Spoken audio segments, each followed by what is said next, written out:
There is some bad news for west coast of India, including Goa and up to Raigad, Sindhudurga, north and south Kannada districts of Karnataka.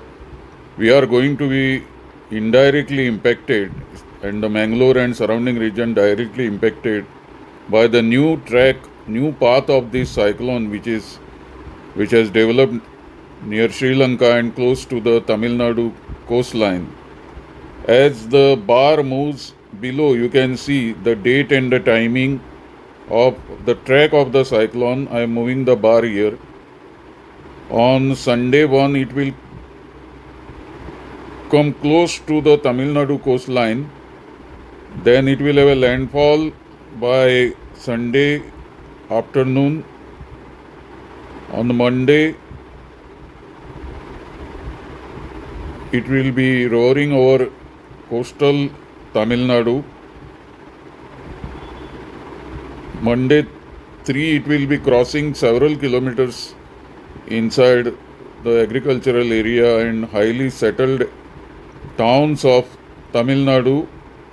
After that, it will traverse a very unique path, and it is unusual that a cyclone is traversing the southern tip of our Deccan Peninsula, and we can see it is moving to Arabian Sea, which is unusual. Of course, it has happened in the past, but it will exit in the Arabian Sea and then somewhere near Kavarati, near Lakdiv Islands, it will dissipate by Thursday, 5th December, and then after some time there will be a low pressure area and the threat of the cyclone will be gone. But between 2nd of December to 6th of December, 5th of December, I do not know what will be the position on west coast of India between Tiruvananthapuram and Ratnagiri, and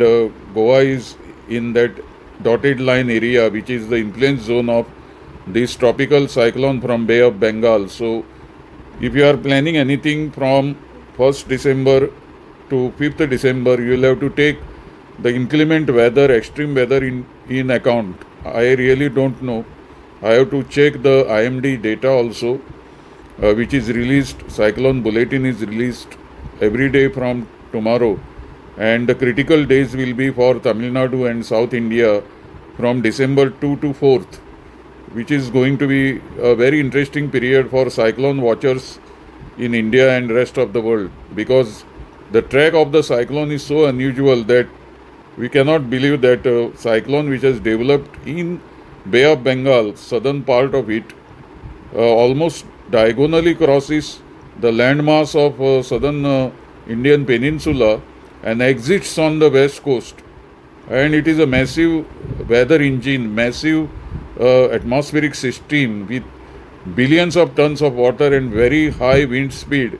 So I do not know within the dotted area what havoc it may cause, what could happen. It is going to be a very challenging period for the disaster management agencies and also all the event organizers who may be planning and working ahead. They should look at the zone of influence of cyclone and accordingly take precautions.